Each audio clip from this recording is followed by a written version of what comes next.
Welcome to Rise and Shine Daily Business Tech Boost with me, Charly Leetham. If you're a small business owner looking to simplify technology and get real, actionable advice from someone with 35 years of IT experience, you're in the right place. Every episode, I'll dive into tools and systems like email, CRM, marketing and tracking, and break them down into bite-sized tips you can use right away. Your time is valuable, so let's get straight to the point. It's time to work smarter, not harder. Rise and Shine. It's your daily dose of business tech inspiration with me, Charly Leetham. Episode number 460, and I'm going to do a little bit more on gravity forms today. Like I said, it is my favourite form builder. It is so versatile. And today I thought I'd go through how you can add checkboxes or radio choice boxes to your form and some of the things you can do with those. So without further ado, I'm going to head across to my site and we're going to add some checkboxes and radio choices to our form. So this is our demo site. You will see I have Gravity Forms already installed. I did that in yesterday's episode 459. I installed it and I did the basic configurations. And if I go to the Forms menu, we have a basic contact form waiting. We've got a basic contact form created. I'm just going to edit this form. We're going to add things to this form as we're doing our demonstration. So this is a basic contact form. You might want to put some choices in here for people to select. You might want to, for example, ask them if they want to receive updates via phone or email. So we're going to do that. Let's do that to start with. What we need to do that is put a phone field in place. So under our fields menu over on the right hand side, I believe it's under advanced fields. Yep, there's a phone option. Drag the phone option into wherever you want and then click on that. There's a couple of things to think about with the phone option. The biggest one is this phone format, international or local. I always choose international because then you don't trip up with people putting the phone number in the wrong format. So just leave it as international, then they can put it in whatever format they want and you get to sort it out. I'm just going to save that. Remember, save often, save yourself some heartache.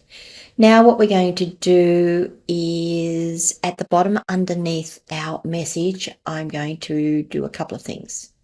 We are going to add a checkbox, no, not a checkbox, a drop down. So a drop down option on the right hand side. Add the drop down and we're going to click on the field. Now when you click on the field, we need to rename it contact preference, we're going to call it. Now, where do we put our choices in? We want to be able to, when we drop it down, see what our choices are. You'll notice that in the field settings, so when you go to the right-hand side of your page, you've got the Add Fields tab and the Field Settings tab. Make sure you're on Field Settings. See this Edit Choices? Click on that. That gives us a couple of things we can do here. The first thing is we can just edit the choices we've got manually. So I'm going to delete one and I'm going to say email and phone. That's all we're going to do there. And we're going to click save. Now, and what I want to show you before we go any further is that's how we would add an email or phone drop down. You'll notice you've got this bulk add choices. This has saved me so many times. There's already predefined choices in here that you like, that you might want to use. So let's just go through them. There's countries. It'll give you a list of the countries. Once you've selected the one you want, if you say insert choice, it's going to override what you have in your options, but it'll give you a list of all the countries that Gravity Forms has put in there. So you might want to check and make sure they're all in there and they're all spelt the way you want them to be and such, but that should save you a lot of time rather than having to type out all the countries. You can do US states. You can do Canadian. Yes, Canadian provinces or territories. You can do continents. You can have gender. You can have age, marital status, employment status, the job type, the industry. You can see they've thought about it and they've given us a whole heap of predefined choices. I'm just going to go through all these options. Now that's great, right?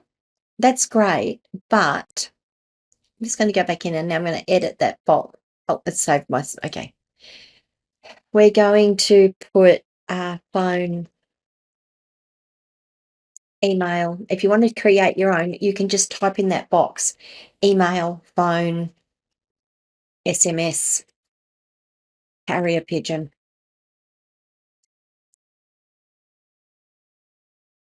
Okay, so you can type your choices in. Now, if you want to save those so you can use them later, you can say save as new custom choice, this option down the bottom. Click on that. It asks you to give it a name, contact preference. We're going to save it.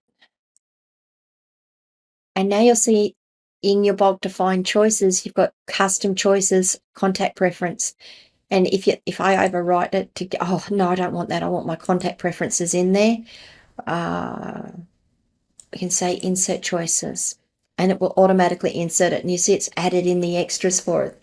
One other thing I want to show you here, we're going to go back into that bulk add predefined choices. I'm going to click on contact preferences and I'm going to say flaming arrow. Oh no, smoke signal. There we go. That's another one. Yes, I'm being silly. Smoke signal.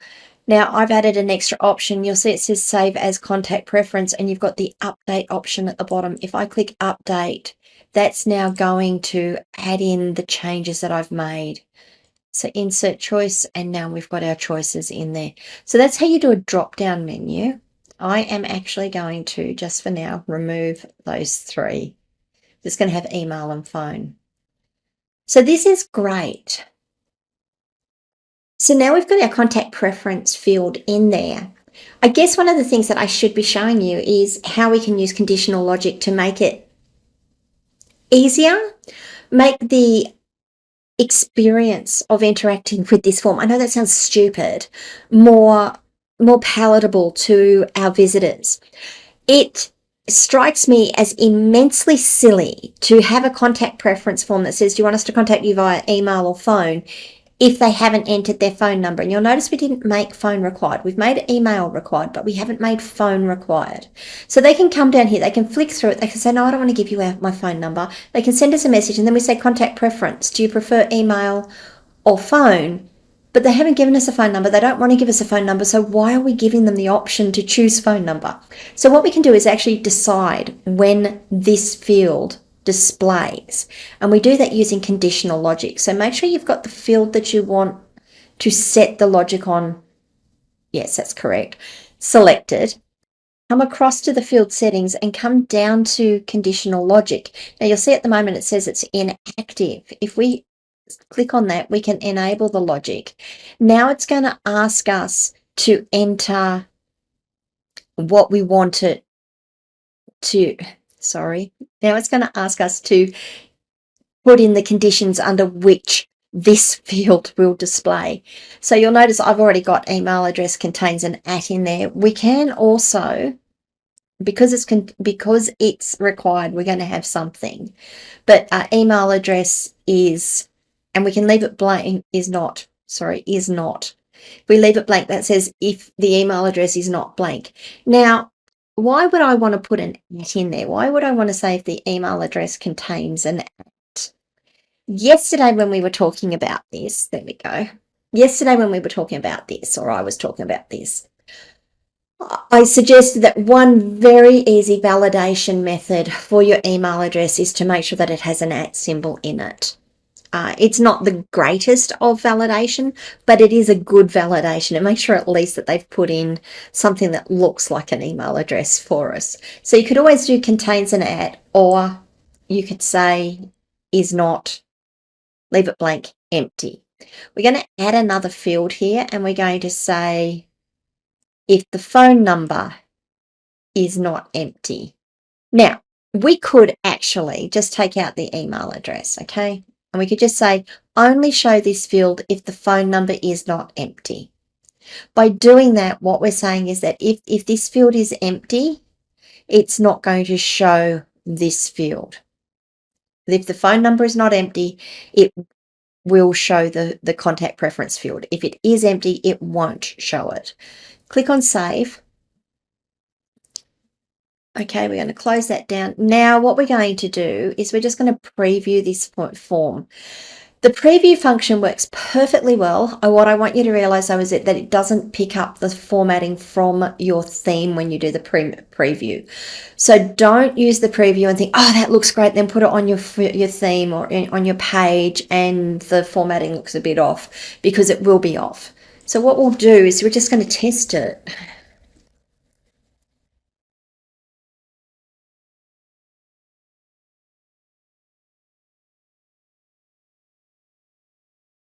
Now, if I come down, you'll notice that I don't have a contact preference field here, but if I put in, and as soon as I started entering something in this field, we got this contact preference, and now we can choose, do we want email or phone? Now, we're not going to make this a required field. It will default to email, and when they click send message, it will show us that it's got the email in there. It will default to email. So that's how you can use a drop down in your form. I also said we'd do some checkboxes and some radio buttons. So let's have a look at those. Checkboxes, let's put a checkbox underneath our contact preference. Let's say you have some terms and conditions that you want someone to accept. You can do it in one of two ways. You can say, a checkbox is a good way of doing it. I'm going to say accept terms. And then in the description here, do you accept our terms and conditions? Tomorrow, I'll show you how you can add a terms and conditions field to the form. I don't want to sort of get to that today. We've got choices, so we're going to edit our choices, and we're going to get rid of one, and we're going to say yes and no. Again, you've got your bulkhead choices. You'll see that you've got all your options available here, and you'll notice that we've also got our contact preferences here as well. Now, if I wanted to save this yes and no as a custom choice, I could absolutely do that just by where it says save as contact preference, rename it, and then click save. I'm not going to save it. Yes and no is an easy one to type.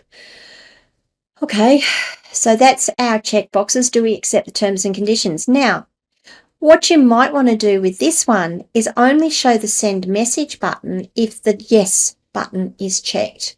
If the no button is checked, then we don't want them to submit the form, because we probably will run up against some legality about submitting this form under all of these conditions. So how do we hide the send message button if they don't accept the terms, or until they accept the terms of our form? Well, same sort of thing again. We click on the send message button. We come down to the submit button conditional logic option. We click enable conditional logic. It'll say it might cause usability problems and negatively impact the accessibility of your form. That's fine. We want to show this button if all of the following match. If accept terms is yes. I'm going to click save. And now if I go preview that form again, and I come down here, notice we've got no submit button anymore, but if I click yes, we've got our send message button. If I click no, it doesn't have anything. So that's how you would use a checkbox. You could use your checkbox for any number of things. What else do we want to do? Oh, we're going to add go back to add fields. Let's add some radio buttons. Now here's a little trick that this editor has introduced in one of the recent last 12 months, I guess, updates. When you choose a field, you notice how I'm putting them all underneath it, but you can, if you want, actually create columns. And now I've got 2 columns here. That was a drop down. That's not what I wanted. Yes. What we're going to do is a radio button. Sorry. There we go. And now I've got my radio buttons in here. And if I click on the field settings, I'm just going to call them my radio buttons. We can give it a description. We can edit our choices. I am just going to leave it as first, second, and third choice for this demonstration. You'll notice we've got this option here to enable an other choice. Click on that. It gives us an other option and a field that people can enter. This is fantastic. I think we've also got that. We don't have that on our checkboxes. We do have it on our radio buttons. I think this is a fantastic option, particularly if we're giving choices. We're like, is it this, this, or this? And they can choose one, or they can choose something else. And then when they say other, we're going to ask them for what their input is. Okay, so that's how we do a drop down. That's how we do checkboxes. And that's how we do radio buttons. Again, you've got all of your conditional logic available on all of these fields. The same with these fields up here. You can do conditional logic. You cannot have them display until you're ready for them to display, until they've met particular criteria. I've shown you how you can edit your choices, how you can use the bulk add predefined choices on any of these options that we're doing, and put in your own information, and how you can enable the other option for radio buttons to make the experience even better for your users, for your visitors. Okay, so I hope that one was helpful. It was a very, very brief overview on what you could do with those options.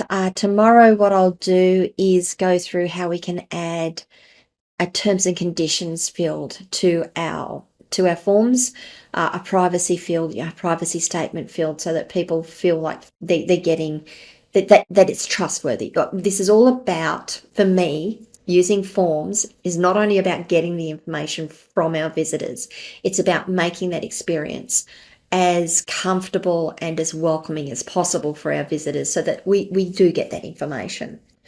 What do you guys think? Do you have any questions that came up from today's demonstration, today's tutorial? Let me know in the comments below. Come across to my locals community, askcharlyleetham.locals.com, and join the conversation there. If you liked this video and it helped you out, sorry, I was just thinking there, my mind went off somewhere else. If you like this video and it has been of help to you, please do hit the like button. That will help. If you haven't already, subscribe to the channel and ring the notification bell so that you find out when I drop more content. And last but not least, there is a link in the show notes here, in the description here, for Gravity Forms. It is my affiliate link. I do get a small commission for any purchases you make from that link, and I really do appreciate it, and appreciate the support that you give me for doing these sorts of tutorials. Entirely up to you to use it or not though. Thanks guys, and I will see you all tomorrow. Bye.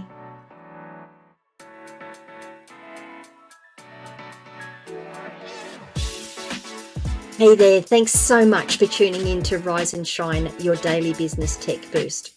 I hope today's episode gave you some actionable insights that will make your business tech work smarter for you.